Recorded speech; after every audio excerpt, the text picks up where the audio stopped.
George Washington was born on February 22, 1732, in a modest plantation home in Westmoreland County, Virginia, during the British colonial period. He was the first son of Augustine and Mary Ball Washington. His early childhood was shaped by rural life, religious values, and the early death of his father, which left a lasting impression on his sense of responsibility and leadership. In 1748, at the age of 16, George Washington began to participate in land surveys in the Shenandoah Valley, Virginia. This was a major turning point that marked his early maturity and discipline. By 1749, he was officially appointed as surveyor for Culpeper County, becoming one of the youngest and most capable civil servants at that time.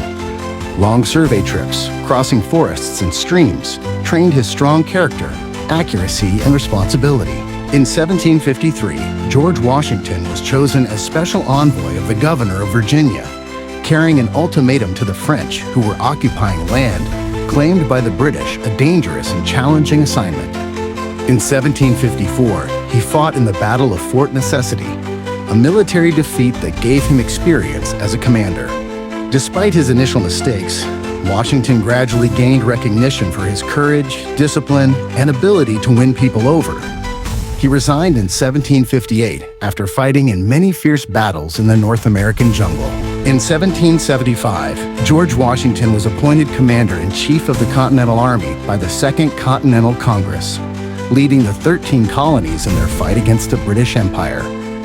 Although the initial force was ill-trained and ill-equipped, Washington demonstrated great skill in formulating strategy, inspiring and maintaining morale. Iconic victories, such as those at Trenton 1776 and Yorktown 1781, cemented his status as a national hero. He eventually resigned his command after the war ended, an act that was celebrated around the world as a symbol of self-sacrifice for the common good. After the war, George Washington retired to his Mount Vernon plantation. However, at the request of the people and the Founding Fathers, he agreed to return to public service. On April 30th, 1789, he was sworn in New York, becoming the first president of the United States. During his two terms, 1789 to 1797, he established fundamental institutions such as the State Department, the Supreme Court, and the Federal Treasury, maintained neutrality in international conflicts, and most importantly, he refused a third term, creating a lasting democratic precedent for the country. After completing 2 presidential terms, George Washington voluntarily stepped down in 1797, setting a lasting democratic precedent by declining a third term. He returned to his beloved estate, Mount Vernon, where he lived as a private citizen, once more managing his land, writing letters, and staying quietly informed about national affairs.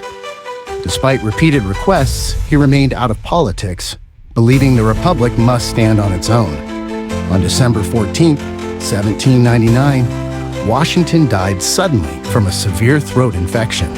His death was mourned nationwide, and he was honored as the father of his country, a symbol of leadership, integrity, and humble service.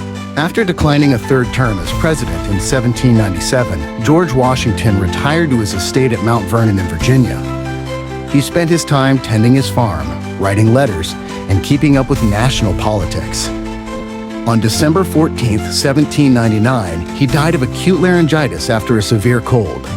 His death was mourned throughout the United States. The United States Congress declared a national mourning period, and people everywhere remembered him as the Father of America. After his death, George Washington was hailed as the Father of the Nation. Later presidents emulated his integrity, democracy, and patriotism.